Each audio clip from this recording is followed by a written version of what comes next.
Oi, pessoal, tudo bem? A ideia desse vídeo aqui é auxílio a alguns alunos que me solicitaram, pela situação que, para quem está começando, pode parecer um pouco complexa, e criar um projeto inicial na utilização do Spring Boot, né, para fazer a criação de suas APIs.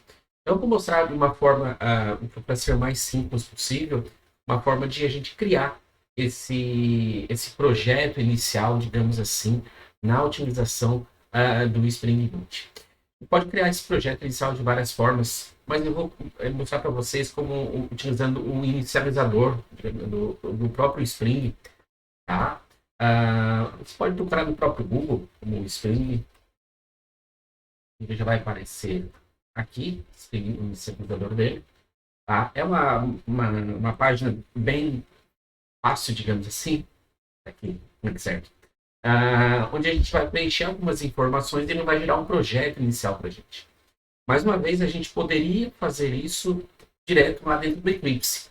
Mas aqui, para quem está começando, tá? Até os mais experientes, digamos assim, gostam de fazer por aqui. Existem outras formas, como eu disse, no próprio Eclipse eu já posso criar um projeto Maven, ou o próprio projeto Spring nos disponibiliza, digamos que é uma versão do Eclipse próprio para trabalhar com Spring, certo? Então a gente tem essa possibilidade, mas eu vou mostrar essa maneira aqui para vocês. Nessa tabela inicial, a gente tem que preencher algumas informações, alguns pontos importantes aqui, como, por exemplo, aqui o projeto. É um projeto Maven. O que é um Maven aqui dentro de um projeto Java? Da mesma forma que a gente tem as outras possibilidades aqui também. O Maven nada mais é do que um gerenciador de dependências. Mas daí vem a pergunta, o que é essa dependência? Tanto qualquer linguagem de programação que vocês forem utilizar, ele sempre tem a possibilidade de a gente adicionar bibliotecas, vamos chamar assim por enquanto, tá? Que nos trazem funcionalidades, extensões, digamos, à linguagem pura. Nesse nosso caso, ao Java. O Spring nada mais é do que uma biblioteca externa. Na verdade, o Spring é como se fosse um projeto com várias bibliotecas, com várias funcionalidades. Mas até aí tudo bem. O que a gente quer então é criar um projeto que tenha o Maven junto dele, e dentro desse Maven a gente vai colocar as dependências do Spring, certo? Outra coisa, a linguagem Java. Vocês podem ver que existem outras possibilidades de linguagem de programação também. A versão do Spring Boot eu gosto de colocar a mais estável. Nesse nosso caso, no momento que eu estou gravando, é 3.43. No grupo, a gente tem por costume colocar sempre é, a URL de trás para frente. Isso é um padrão que segue no mercado, tá? É bem comum ter essa situação aqui. O artefato é como se fosse o nome da aplicação que vocês estão criando. Então, eu vou chamar de aplicação. Tem os acessos. Aí é para colocar uma descrição aqui, sem problema algum. Aqui o esquema de empacotamento, jar ou or, nesse momento não vai fazer diferença para vocês. Mas quando eu finalizar a minha aplicação e eu quiser jogar isso para um servidor, eu vou fazer isso como sendo um arquivo.jar ou um arquivo.or. Tá? E por enquanto a gente pode deixar, não vai fazer diferença alguma. E a versão do Java, o Java 23, Java 21 ou Java 17, tá? Aqui a princípio não tem necessidade nenhuma de modificação. E agora eu preciso adicionar as dependências, que são as dependências daquelas bibliotecas que eu preciso que sejam adicionadas nesse meu novo projeto. Eu vou colocar aqui o Spring Web, o Spring Data, JPA, que é a parte de banco de dados, que nos dá uma mão na roda muito grande que a gente tem aqui. Vou colocar o H2, que é um banco de dados que a gente vai procurar utilizar durante as aulas, que funciona em memória. Tá? Depois, para quem quiser utilizar o MySQL, o Ghost, para ficar sempre bem à vontade, é só fazer a mudança na biblioteca e está bem tranquilo. Vou colocar aqui o Lombok, e eles nos auxiliam com alguns códigos que a gente deseja criar e, digamos assim, ele vai nos dar um atalho para facilitar a nossa vida. E por último, eu vou adicionar o Spring DevTools, uma ferramenta que, digamos, nos dá uma mão, digamos assim, para durante o desenvolvimento. Adicionei essas dependências, é claro que existem diversas outras, a gente abriu aqui, a gente pode ver que tem muita coisa, e sem contar que a gente tem a possibilidade de buscar, né, dependendo da necessidade de vocês, de sempre colocar mais bibliotecas aqui dentro. Se vocês clicarem aqui no botão de Explorer, a gente vê como é que está ficando o arquivo POM, de .xml, lá do Maven. Já vou falar um pouquinho mais a respeito disso para vocês. Então, ele criou todas as dependências, né, todos os registros. E aqui eu posso fazer a geração, né? O que eu estou fazendo aqui? Ele está gerando o meu projeto base para mim utilizar lá dentro do Eclipse. Então, já vai trazer um monte de coisa pronta com meio caminho andado, digamos assim, nessa parte inicial. Vou salvar. Vou abrir esse arquivo. É um arquivo zipado. E está aqui. Vocês vão ver que é uma pasta. Tem todos os arquivos, né? A estrutura de um projeto para a gente abrir lá no Eclipse. E como é que eu vou fazer para pegar esse cara e colocar lá dentro do Eclipse? Então, eu tenho meu Eclipse aqui aberto já. A primeira coisa que eu vou mostrar para vocês é o seguinte. Quando vocês estão abrindo o Eclipse, tá? O poligonzinho está abrindo, ele vai abrir essa janelinha aqui, em um determinado momento. É para a gente selecionar qual é o diretório, qual é a pasta do Workspace. Como o nome fala, Workspace, espaço de trabalho. É uma forma de a gente denominar aquela pasta onde nós estamos colocando os nossos projetos. Claro que eu posso utilizar diversas pastas, né? Separar meus projetos, uma pasta com os projetos acadêmicos, outros profissionais, outros de estudo e assim por diante. A gente pode criar vários workspaces separados. Tá? Mas é bem importante que, nesse momento, vocês fiquem de olho sempre qual é essa pasta que está aqui. Esse meu exemplo, c:/dev/aulas.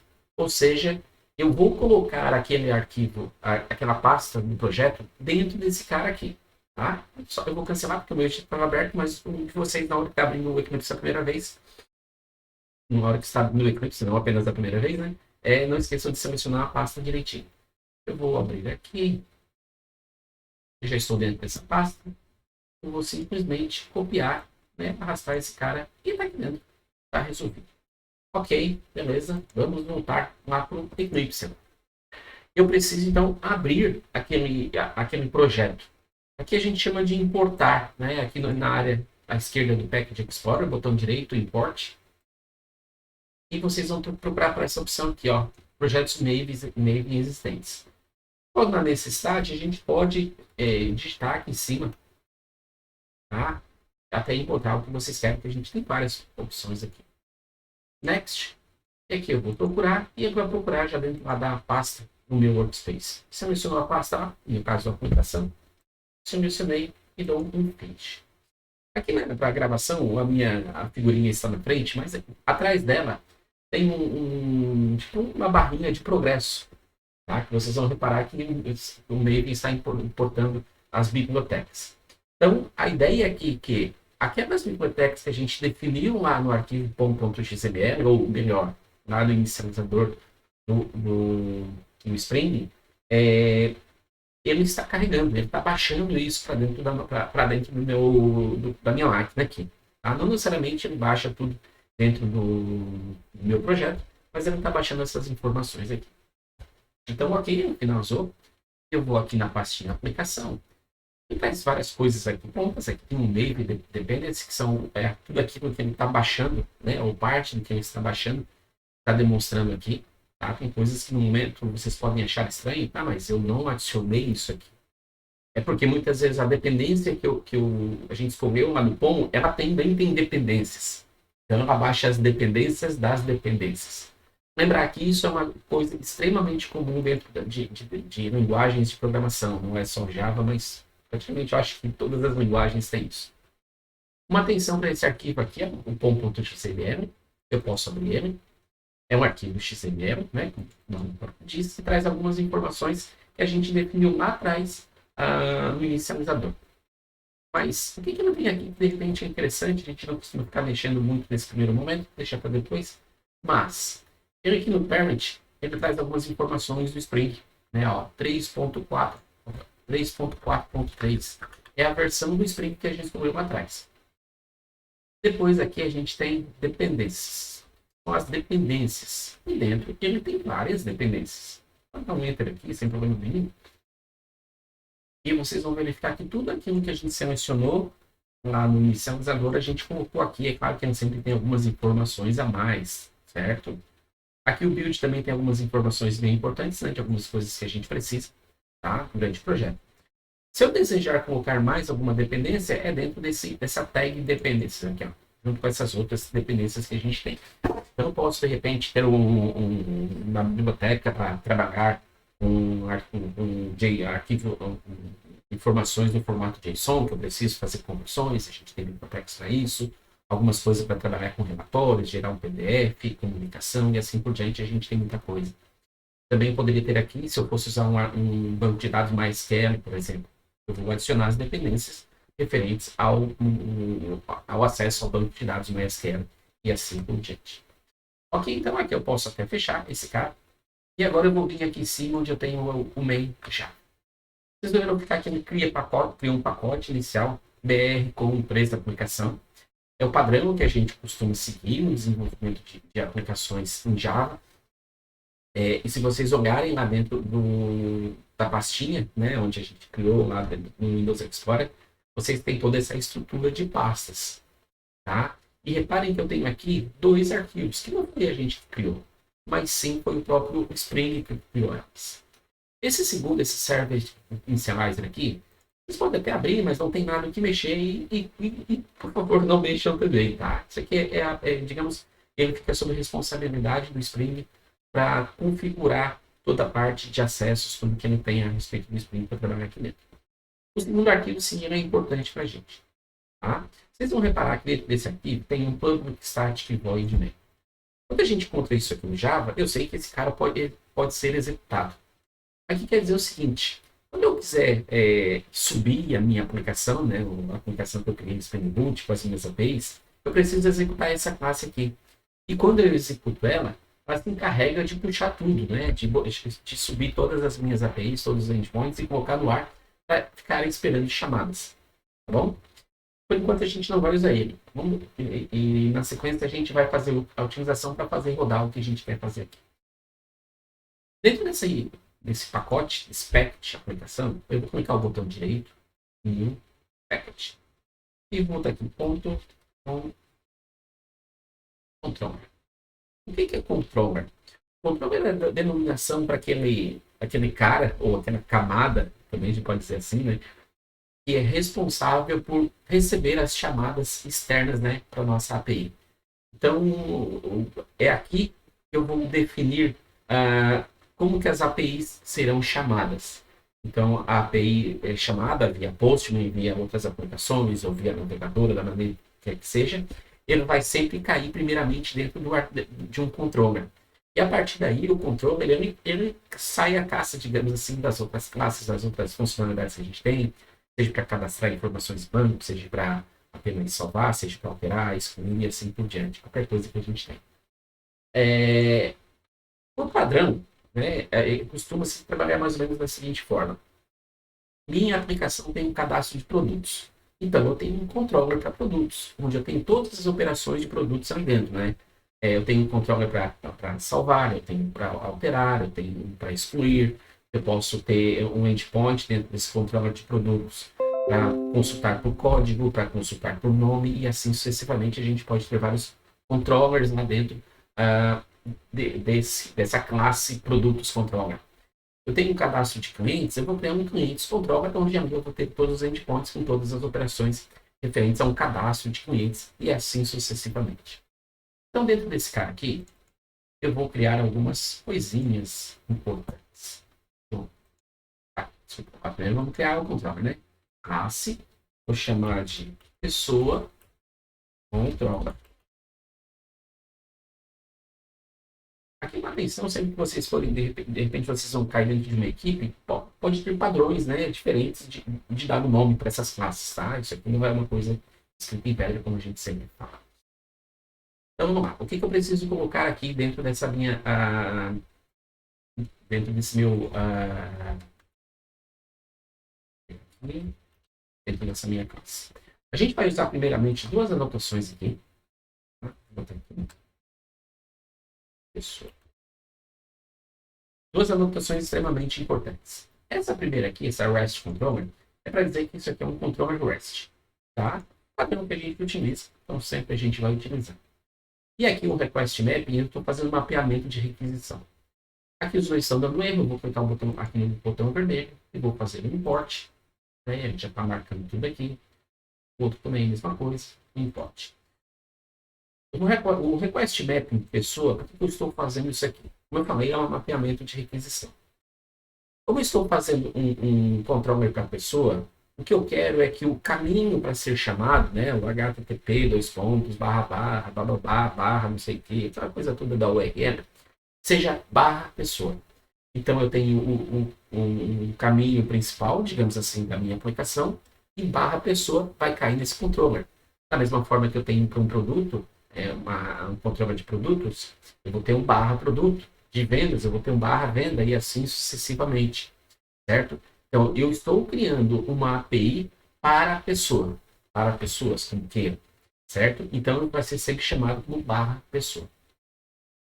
E aqui dentro a gente vai criar os métodos, esses métodos sim que serão os nossos endpoints.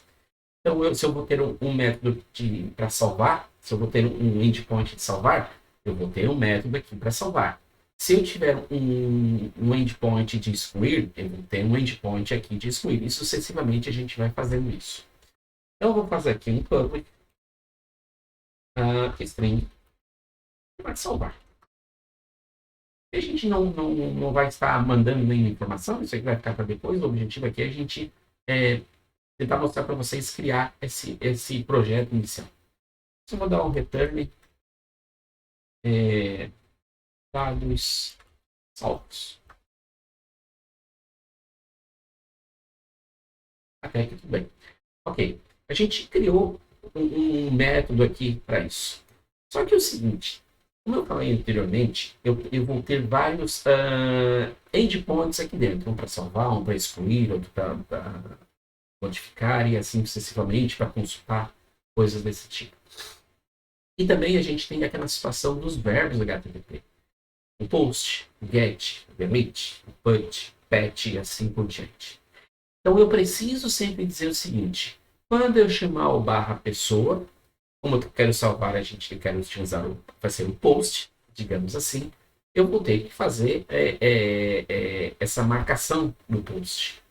Ou eu vou querer modificar, consultar,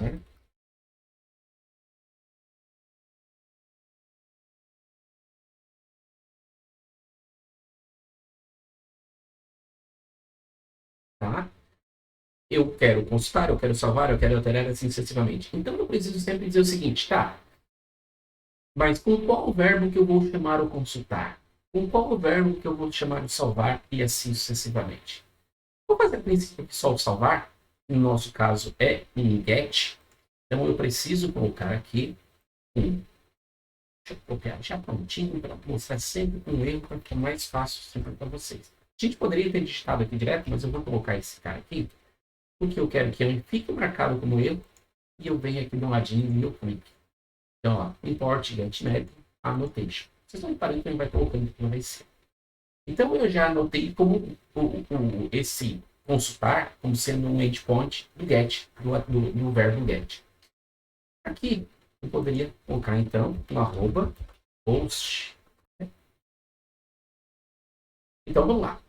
Eu estou criando uma API pessoa, tá? Que vai ser um barra pessoa. E se eu chamar com o verbo post, tá? Se eu fizer a requisição no verbo post, eu vou executar esse cara aqui. Se eu executar com o verbo get, eu vou fazer isso aqui. Se eu for fazer get,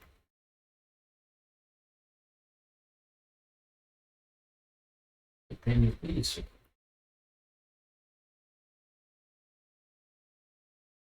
E assim sucessivamente.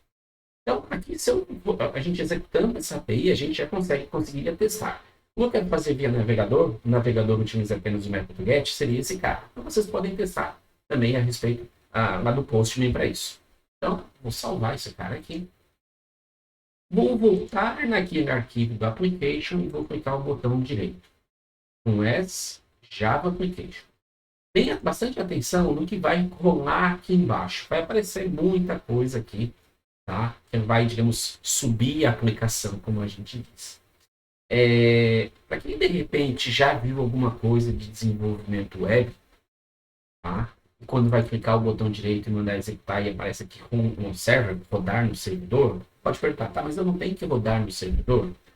O Spring Boot tem uma arquitetura diferente, onde, digamos, o Spring se responsabiliza em subir um servidor no Apache, tá? Tanto é que lá no .xml ele tem um registro aqui em algum lugar a respeito,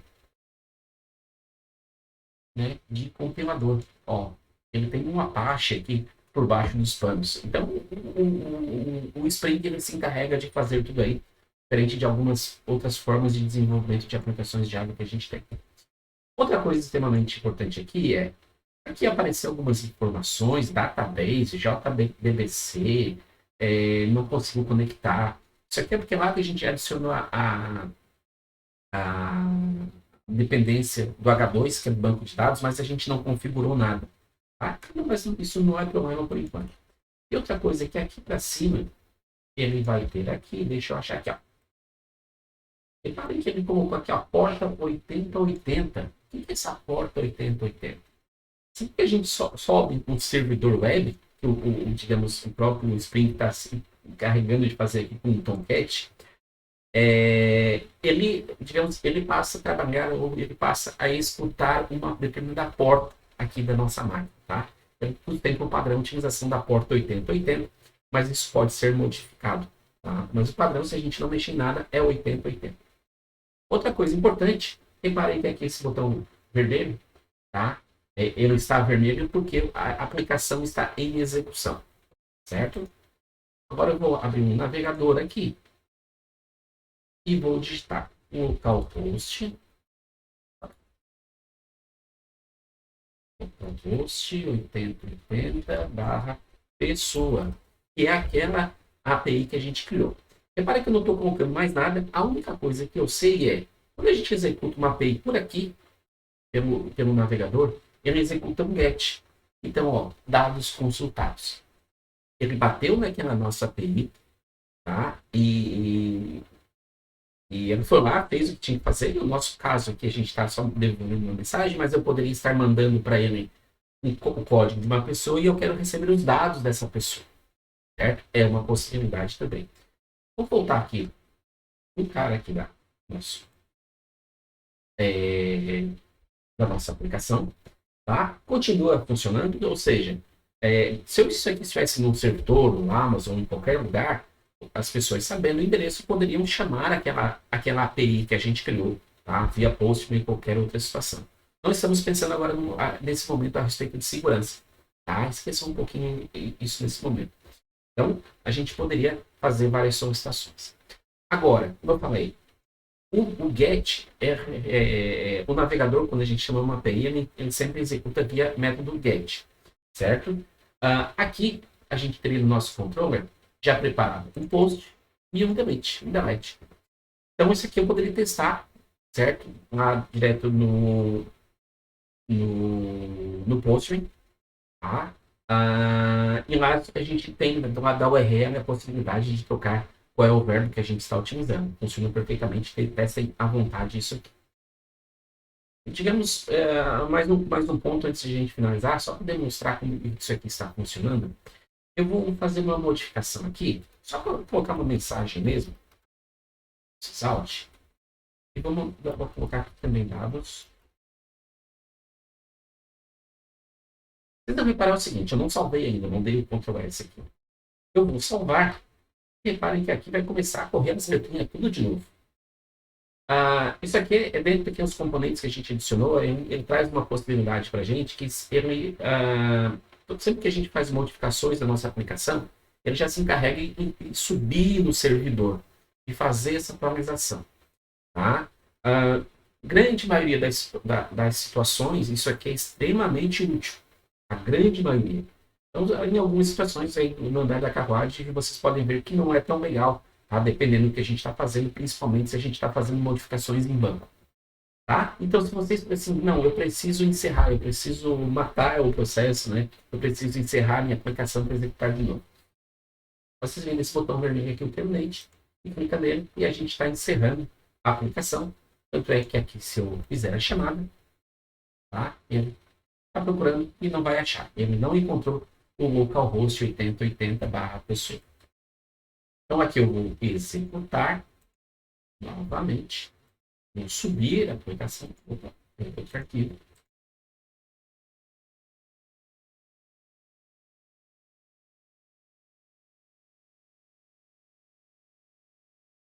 Tudo bem. Eu vou dar um clear aqui só para vocês verem como é que isso vai funcionar.